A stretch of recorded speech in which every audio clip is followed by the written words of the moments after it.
ഇന്ന് ഒരു veg Kerala special റെസിപ്പിയാണ് പപ്പായ പയർ ഉപ്പേരി. അതും വ്യത്യസ്തമായ ഒരു മസാലക്കൂട്ടിൽ തയ്യാറാക്കിയത്. ചില യൂട്യൂബ് വീഡിയോസിന്റെ ടൈറ്റിൽ ശ്രദ്ധിച്ചിട്ടില്ലേ, ഇതൊന്നും മാത്രം മതി ഒരു പറ ചോറുണ്ണാൻ എന്നൊക്കെ. അതുപോലുള്ള ഒരു റെസിപ്പിയാണ് ഇത്. കഞ്ഞിക്കും ചോറിനോ ഇതുണ്ടെങ്കിൽ പിന്നെ വേറൊന്നും വേണ്ട. നമസ്തേ, ഞാൻ ധന്യ. ഇത് വെജ് കേരള. എല്ലാവർക്കും വെജ് കേരളയുടെ ഒരു പുതിയ വീഡിയോയിലേക്ക് സ്വാഗതം. വീഡിയോ ഇഷ്ടപ്പെട്ടാൽ ലൈക്ക് തരുന്നതിനോടൊപ്പം ഒരു ഹൈപ്പും കൂടെ തരാൻ മറക്കല്ലേ. അപ്പോൾ നമുക്കിത് എങ്ങനെയാണ് ഉണ്ടാക്കുന്നത് നോക്കാം. ഞാനൊരു 1/2 കിലോ പപ്പായ എടുത്തിട്ടുണ്ട്. ഇതൊരു 8-10 പേർക്കുള്ള അളവിലാണ് ഉണ്ടാക്കുന്നത്. കുറഞ്ഞ അളവിലാണ് വിളമ്പുന്നതെങ്കിൽ, പക്ഷെ കുറച്ചൊന്ന് കൂടിയ അളവിലാണ് നമ്മൾ വിളമ്പുന്നതെന്നുണ്ടെങ്കിൽ ഇതൊരു നേരെ പകുതി ആൾക്കാർക്ക് കണക്കാക്കിയാൽ മതി. ഒരു 4-5 പേർക്ക് കണക്കാക്കിയാൽ മതി. കട്ട് ചെയ്തിട്ട് അത് നേരെ നല്ല വെള്ളത്തിലേക്ക് ഇട്ടിട്ടുണ്ട്. അതിന്റെ കറ മുഴുവനായും പോയി കിട്ടാൻ വേണ്ടിയിട്ടാണ്. ഇത് കട്ട് ചെയ്ത സൈസും ശ്രദ്ധിച്ചല്ലോ അല്ലേ. അതിന്റെ കൂടെ തന്നെ നമ്മൾ എടുത്തിട്ടുണ്ട് ഒരു 100 മുതൽ 125 ഗ്രാം വരെ ഉള്ള അളവിൽ വേവിച്ച ചെറുപയർ. ഇനി നമുക്ക് കുക്കിംഗ് തുടങ്ങാം. ഒരു പാൻ മീഡിയം ഫ്ലെയിമിൽ വെച്ചിട്ടുണ്ട്. അതിലേക്ക് ഏതെങ്കിലും വെജിറ്റബിൾ ഓയിൽ 1.5 ടേബിൾ സ്പൂൺ ചേർത്ത് കൊടുക്കാം. എനിക്ക് പേഴ്സണലി ടേസ്റ്റ് ആയിട്ട് തോന്നിയത് വെളിച്ചെണ്ണയാണ്. എണ്ണയൊന്ന് ചൂടാകുമ്പോൾ അതിലേക്ക് 1 ടീസ്പൂൺ കടുകും 1/4 ടീസ്പൂൺ ഉലുവയും ചേർത്ത് കൊടുക്കാം. സാധാരണ ഉപ്പേരി ഉണ്ടാക്കുമ്പോൾ ചേർക്കുന്നതല്ല ഉലുവ, പക്ഷെ ഇങ്ങനെയൊന്ന് ചെയ്തു നോക്കൂട്ടോ. ഉപ്പേരിക്ക് ഒരു നല്ല ടേസ്റ്റും മണവും കിട്ടും. ഇതിന്റെ കൂടെ ഒരു തണ്ട് കറിവേപ്പിലയും ചേർത്ത് ഒരു 5-6 സെക്കൻഡ് നേരം ഒന്ന് വഴറ്റി കൊടുക്കാം.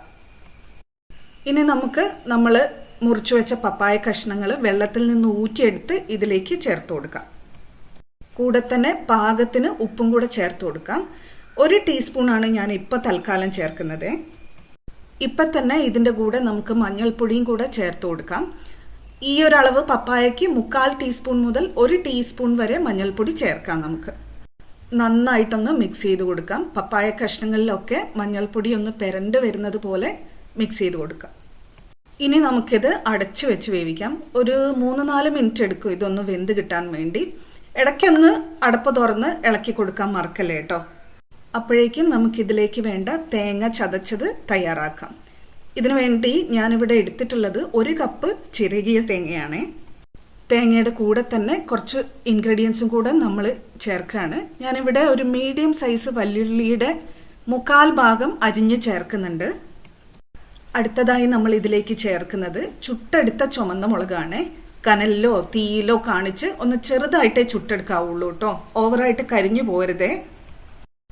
സാധാരണ നമ്മൾ ഉപ്പേരിയിൽ തോരനിൽ വറ്റൽ മുളക് അഥവാ ചുമന്ന മുളക് ചേർക്കുന്ന പതിവില്ല അല്ലേ. ചില ഭാഗങ്ങളിലേക്ക് ചതച്ച മുളക് ചേർക്കാറുണ്ട്. ഒരു തവണ ഇങ്ങനെ ഒന്ന് ചുട്ടെടുത്തിട്ട് ചേർത്ത് നോക്കൂ കേട്ടോ. ഉപ്പേരിക്ക് നല്ലൊരു രുചിയും മണവും കിട്ടും. മീഡിയം സ്പൈസി ആയിട്ടുള്ള ഒരേ ഒരു പച്ചമുളക് ചേർക്കുകയാണേ. ഇനി ഇതിൻ്റെ കൂടെ 1 ടീസ്പൂൺ ജീരകവും കൂടി ചേർത്ത് ഇതെല്ലാം കൂടെ നന്നായിട്ടൊന്ന് ചതച്ചെടുക്കണം. മിക്സിയിൽ 2-3 പൾസ് കൊടുത്താൽ മതി. ഇതേപോലെ ആയി കിട്ടണം നമുക്ക്. ഇതിനിടയ്ക്ക് ഇതേപോലെ ചെറിയ കഷ്ണം ഉള്ളിയോ മുളകോ അപ്പാടെ കിടക്കുന്നത് കാര്യമാക്കണ്ട കേട്ടോ. അതും കൂടെ അരയ്ക്കാൻ നിന്ന് കഴിഞ്ഞാൽ തേങ്ങ കൂടുതൽ അരഞ്ഞു പോകും. പപ്പായ വേവിച്ചതിൻ്റെ അടപ്പ് തുറന്നിട്ടുണ്ട്. പപ്പായ നന്നായിട്ട് പാകത്തിന് വെന്തിട്ടുണ്ട്. ഇനി ഇതിലേക്ക് നമ്മൾ ചേർക്കുന്നത് വേവിച്ച് വെച്ച ചെറുപയറാണ്. ചെറുപയറിന്റെ കൂടെ തന്നെ നമ്മൾ ചതച്ച് വെച്ച തേങ്ങാക്കൂട്ടും കൂടെ ചേർത്ത് കൊടുക്കുകയാണ്. എന്നിട്ട് നന്നായിട്ടൊന്ന് ഇളക്കി യോജിപ്പിക്കാം. പപ്പായ ഉടയാതെ നന്നായിട്ട് ഇളക്കി യോജിപ്പിച്ച ശേഷം ഒന്ന് തട്ടിപ്പൊത്തി വെച്ചിട്ടോ അല്ലെങ്കിൽ വീഡിയോയിൽ കാണുന്ന പോലെ നിരത്തി അടുക്കി വെച്ചിട്ടോ ഒന്ന് 1 മിനിറ്റ് നേരം നമുക്കൊന്ന് ആവി കയറ്റണം. അടച്ചു വെച്ച് ആവി കയറ്റാം. 1 മിനിറ്റിന് ശേഷം അടപ്പ് തുറന്നിട്ടുണ്ട്. ഇത് തുറക്കുമ്പോൾ ഉള്ള ഒരു മണമുണ്ട്. അപ്പം തന്നെ നമുക്ക് ചോറിൻ്റെ കൂടെ കൂട്ടി കഴിക്കാൻ തോന്നും. അത്രയും കൊതിപ്പിക്കുന്ന ഒരു മണമാണ്. ഫ്ലെയിം ഓഫ് ചെയ്തതിന് ശേഷം ഇതിലേക്ക് 1 തണ്ട് കറിവേപ്പിലയും കൂടെ ചേർത്ത് കൊടുക്കാം. 1 ടീസ്പൂൺ വെളിച്ചെണ്ണയും കൂടി തൂവി കൊടുക്കാം.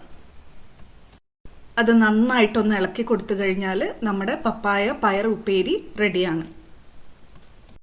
ടിഫിൻ ബോക്സിലൊക്കെ ഇത് ക്യാരി ചെയ്ത് കൊണ്ടുപോയാൽ ഉച്ചയാകുമ്പോഴത്തേക്കും ഒരു ടിഫിൻ ബോക്സ് തുറക്കുമ്പോൾ ഒരു മണം വരാനുണ്ട്. അതൊന്ന് ട്രൈ ചെയ്ത് നോക്കൂ കേട്ടോ. ഇതേപോലെ തന്നെ ഒന്ന് ട്രൈ ചെയ്ത് നോക്കൂ ഒരു തവണ പപ്പായ. എന്നിട്ട് എനിക്ക് ഫീഡ്ബാക്ക് തരൂ കമൻറ്റിൽ. അപ്പോൾ thank you for watching. Dhanya from veg Kerala.